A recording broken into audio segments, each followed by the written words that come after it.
बिहार के नवादा से बड़ी खबर। कांग्रेस सांसद राहुल गांधी और राजद नेता तेजस्वी यादव की वोटर अधिकार यात्रा के दौरान बड़ा हादसा हो गया। यात्रा में शामिल उनकी थार गाड़ी ने एक पुलिस कर्मी को टक्कर मार दी। हादसे में बॉडीगार्ड महेश कुमार का पैर टूट गया। फिलहाल उन्हें अस्पताल में भर्ती कराया गया है। इस मामले में अज्ञात चालक के खिलाफ नगर थाने में FIR दर्ज कर ली गई है। पुलिस पूरे मामले की जाँच कर रही है। और अब बढ़ते हैं अगली खबर की ओर।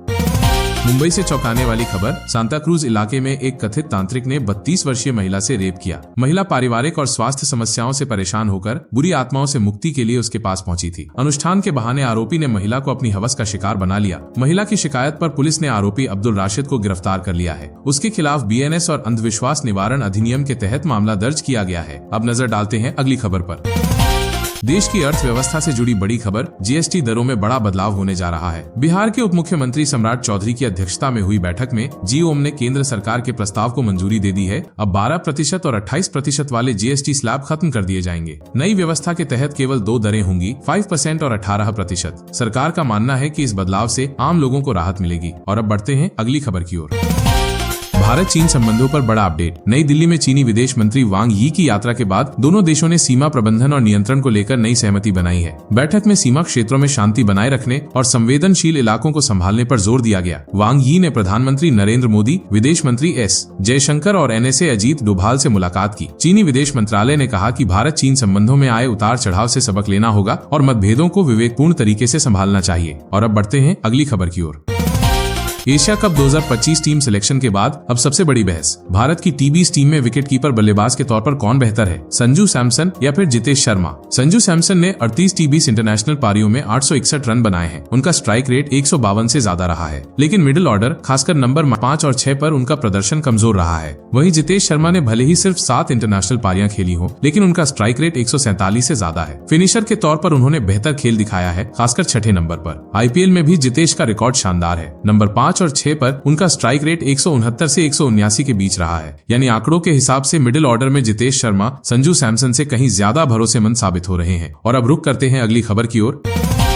भोपाल से बड़ी खबर। कुख्यात मछली परिवार पर प्रशासन का बुलडोजर चला। नगर निगम, पुलिस और जिला प्रशासन की संयुक्त कार्रवाई में गुरुवार को परिवार का मकान ढहा दिया गया। आरोप है कि ये परिवार लंबे समय से ड्रग सप्लाई और ब्लैकमेलिंग के धंधे में शामिल था। यहाँ तक कि TIT कॉलेज की छात्राओं के अश्लील वीडियो और ब्लैकमेलिंग से भी इनके तार जुड़े मिले थे। प्रशासन ने बताया कि कार्रवाई से पहले नोटिस जारी किया गया था और घर को खाली करा लिया गया था। भारी सुरक्षा के बीच हुई इस कार्रवाई को अपराध और अवैध कमाई पर कड़ा संदेश माना जा रहा है। अब रुक करते हैं अगली खबर की ओर।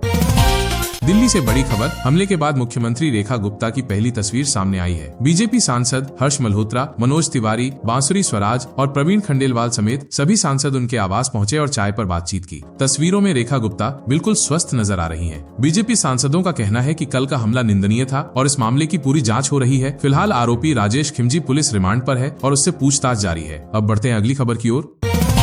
दिल की सेहत से जुड़ी अहम खबर। अगर आप अपना हार्ट हेल्दी रखना चाहते हैं तो इन गलतियों से तुरंत बचना होगा। कार्डियोलॉजिस्ट डॉक्टर चोपड़ा के मुताबिक सबसे पहले वेपिंग। ये स्मोकिंग जितना ही खतरनाक है और दिल व फेफड़ों को बुरी तरह नुकसान पहुंचाता है। दूसरा है शराब। डॉक्टर कहते हैं कि हफ्ते में सिर्फ 1-2 बार ही ले, वरना हार्ट पर सीधा असर पड़ता है। तीसरा, नॉन स्टिक पैन। इसकी परत धीरे धीरे टूटकर शरीर में जाती है और नुकसान करती है, इसलिए इसका इस्तेमाल कम करें। चौथा, बार बार खाना। दिन में सिर्फ 2 से 3 बार ही खाएं, वरना फैट तेजी से जमा होता है। पांचवा, ऑलुलो शुगर। इसे हेल्दी मानना भूल है, आखिरकार ये भी शुगर ही है। डॉक्टरों की सलाह है कि छोटी छोटी सावधानियां ही दिल को लंबे समय तक स्वस्थ रख सकती हैं। और अब बढ़ते हैं अगली खबर की ओर।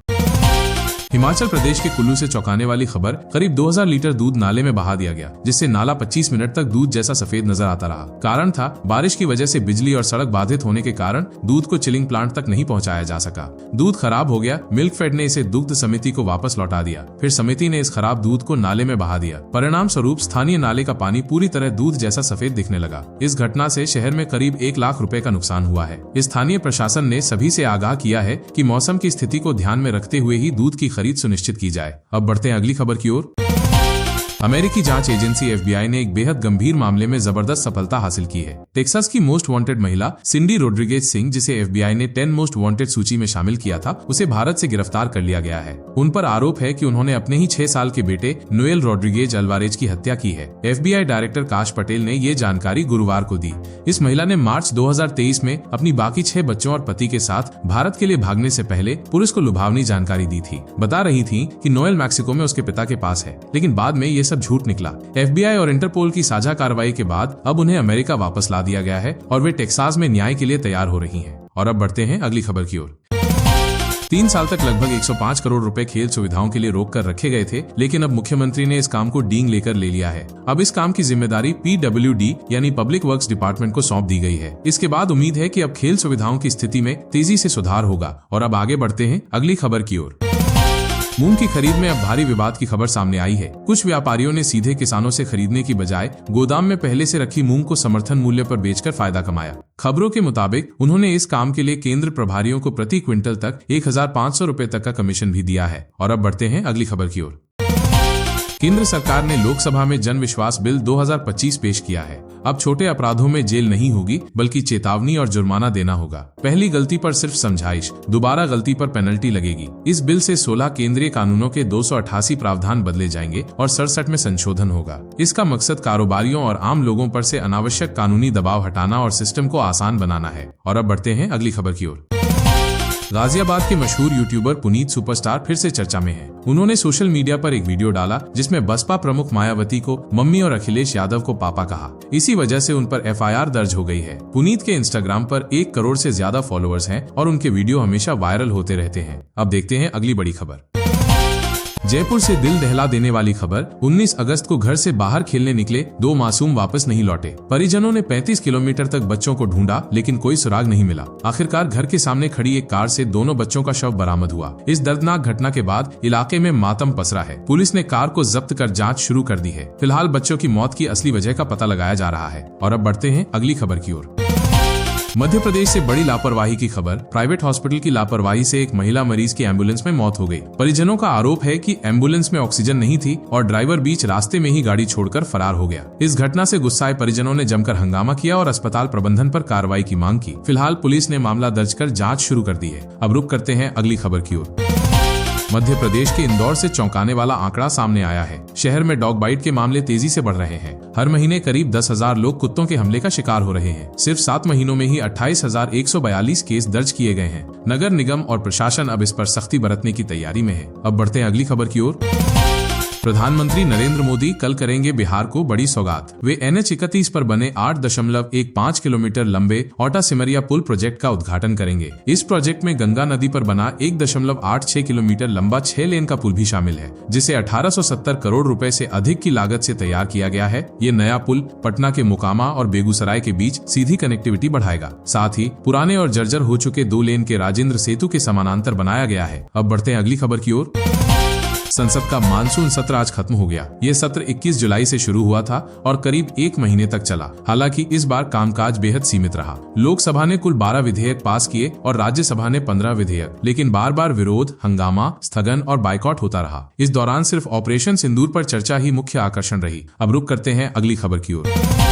बिहार में वोटर अधिकार यात्रा के 5वें दिन राहुल गांधी ने मुंगेर में बारिश के बीच सभा को संबोधित किया। राहुल ने कहा, पिछले कुछ सालों से चुनाव हो रहे हैं, जनता का मूड एक होता है, लेकिन नतीजे कुछ और निकलते हैं। ऐसा लगता है कि चुनाव में कहीं न कहीं गड़बड़ी हो रही है। अब बढ़ते हैं अगली खबर की ओर। प्रधानमंत्री नरेंद्र मोदी ने आज फ्रांस के राष्ट्रपति इमैनुअल मैक्रों से फोन पर बातचीत की। दोनों नेताओं ने यूक्रेन और मिडिल ईस्ट में शांति स्थापित करने के मुद्दे पर चर्चा की। साथ ही भारत और फ्रांस के बीच रणनीतिक साझेदारी को और मजबूत करने पर भी सहमति बनी। अब रुक करते हैं अगली खबर की ओर।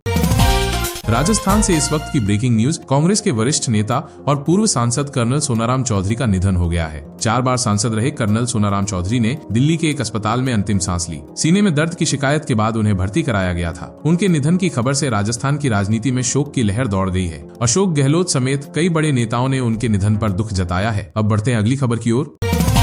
इस वक्त की बड़ी खबर। भारतीय विदेश मंत्री S जयशंकर ने रूस के अपने समकक्ष सर्गेई लावरोव से मॉस्को में मुलाकात की। मीटिंग के बाद जॉइंट प्रेस कॉन्फ्रेंस में जयशंकर ने कहा कि भारत रूसी तेल का सबसे बड़ा खरीदार नहीं है। उन्होंने साफ किया कि रूसी तेल का सबसे बड़ा खरीदार भारत नहीं बल्कि चीन है। इस बयान को यूक्रेन युद्ध के बाद से रूस से तेल खरीदने को लेकर भारत पर हो रहे पश्चिमी देशों के दबाव के जवाब के रूप में देखा जा रहा है। इस वक्त की बड़ी खबर खेल जगत से। एशिया कप में भारत और पाकिस्तान के बीच मुकाबला होने का रास्ता साफ हो गया है। भारत सरकार ने गुरुवार को ये साफ कर दिया कि मल्टी नेशन टूर्नामेंट जिसमें कई देश खेलते हैं में पाकिस्तान के साथ खेलने पर कोई रोक नहीं है। हालांकि सरकार ने यह भी कहा कि भारत और पाकिस्तान के बीच होने वाली बायलैटरल सीरीज, दो देशों के बीच की सीरीज को लेकर भारत का पुराना स्टैंड अभी भी बरकरार है। इसका मतलब है कि एशिया कप में भारत और पाकिस्तान के बीच रोमांचक मुकाबला देखने को मिलेगा। और अब बढ़ते हैं अगली खबर की ओर।